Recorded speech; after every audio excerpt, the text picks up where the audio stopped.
Today we're going to be going over the 5 stock indicators that you should have enabled when you are trading stocks. Let's get into the video. Hi everyone, my name is Zach and welcome back to Finance Bro. Before we get into the video, I'd like to ask you guys to please leave a comment of your favorite stock indicator, why it's your favorite indicator, and then also leave a like and subscribe as it really helps with the YouTube algorithm. So the first thing that you're going to need to do in order to understand this video is get a stock chart platform. I prefer to use WeBull, so you can also get 2 free stocks on WeBull for a very limited time. If you come here and click the first link in the description, you'll come to this. If you're on the phone, you'll get a little bit of a different screen, but you can see here that you can get 2 free stocks. When you join, you get a free stock between $3 and $300 when you open a WeBull account, and then you get a free stock worth $8 to $2,000 when you make a deposit of 5 or more. So no matter what, you're making $11 and you're only depositing 5, so no matter what, you're making 6, and really you don't actually have to lose that $5, so you're really making $11 at the bare minimum.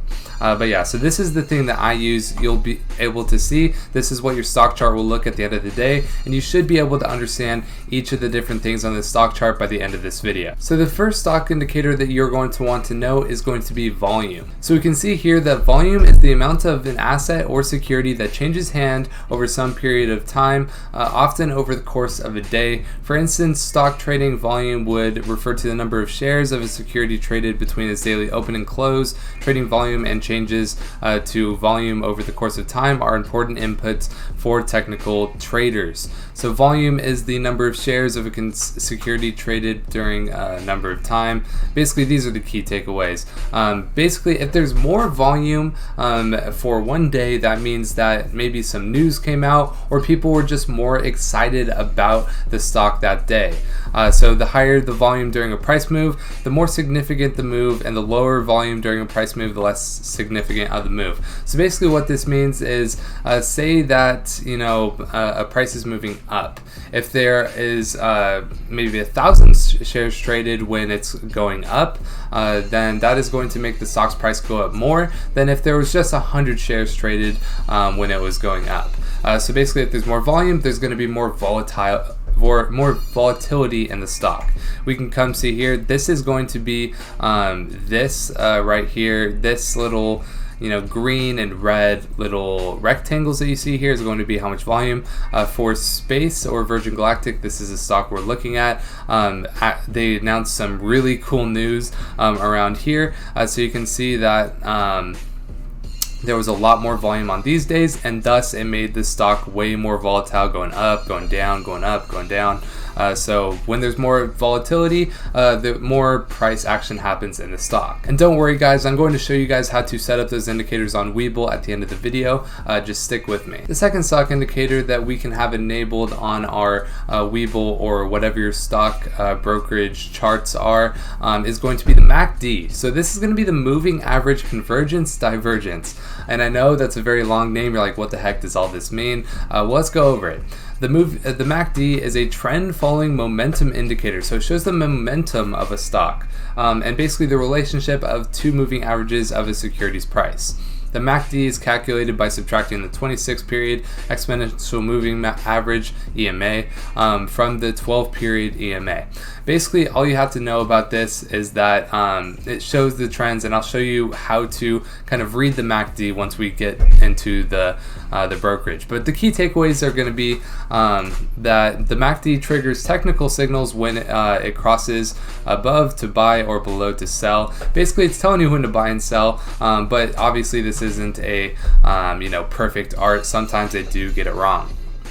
The speed of crossovers is also taken as a signal of a market is overbought or oversold. That's kind of going to be like the next RSI that we're going to talk about, but really this is a little bit different than the RSI. MACD helps investors understand whether it's bullish or bearish movement, and the price is strengthening or weakening. So this is actually going to be the MACD right here, and as you can see, the blue line, when it crosses over the yellow line, is actually going to indicate a buy. So basically, when the blue line crosses over the yellow line, they start to trend upwards, and that's how you know that a stock is trending upwards. And when it starts to trend, the blue line starts to trend downwards, crossing back over the yellow line, back below the yellow line, that means that it's trending down. So it would signal to sell. You can just use this indicator, but obviously it's not perfect. If you come and look over here, the stock kind of finally crossed over the MACD, and then it was at about 46 cents. It got up to about $47, and then it kind of trended back down until it crossed back over the MACD. So it's not always a perfect science, but it kind of just helps you understand where the momentum of the stock is going. The third stock indicator that we are going to be going over today is going to be the RSI, or the Relative Strength Index.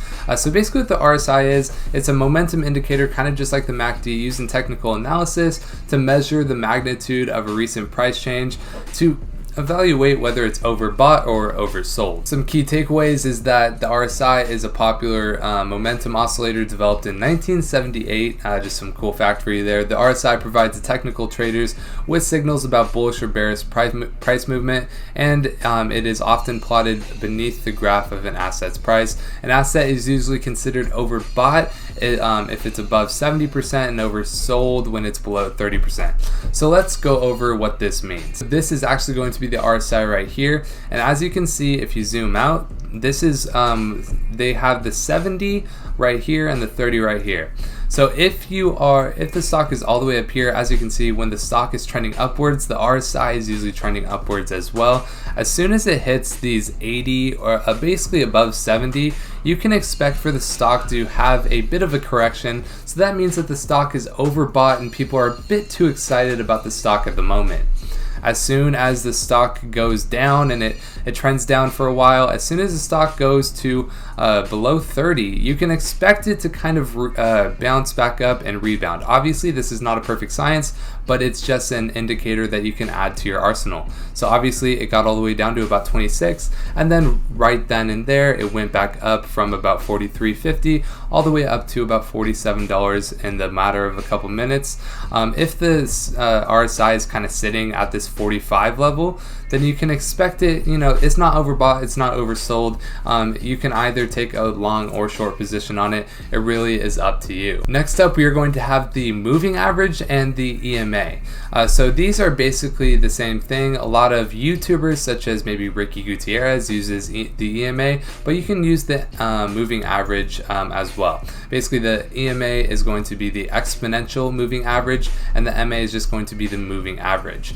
The moving average is the calculation to analyze data points by creating a series of averages of subsets and full data set. Basically, it's a stock indicator that is used in technical analysis. Compared to the EMA, it's basically an exponential moving average, so it gives greater weight and significance to the most recent data points. So let's make some sense of that. So the EMA, or SMA, is a calculation that takes in the arithmetic mean of a given set of prices over a specific number of days in the past. So basically, you can create you can create a moving average for the last 15 days, 30 days, 100 days, and 200 days. We're going to make sense of this in a second, so stick with me. The EMA is a weighted average that gives greater importance to the price of the stock in more recent days, making an indicator that's more responsive to new information. So basically, the EMA for traders is going to be best.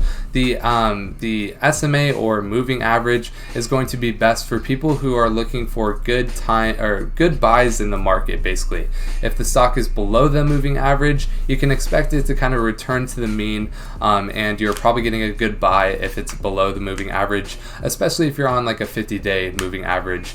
But with the EMA, it's going to be more moving a lot more, and it's more indicative of where the stock price could be going in the next couple of days rather than a long-term investment. As you can see here, I actually have just the moving average enabled, and I have a 50-day moving average enabled.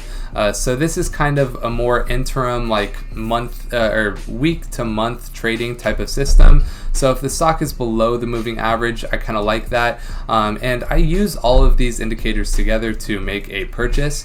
But yeah, so basically when it's below the MA, I think it's a good price. When it's above it, you know, I might wait for it to return below the moving average to make sure I'm getting in at a good time. So yeah, that's going to be it for today's video. Thank you guys so much for watching. If you guys did learn anything or found any value in this video, go ahead and leave a like and subscribe and comment your favorite stock indicator down below. My name is Zach. I'll see you in the next video.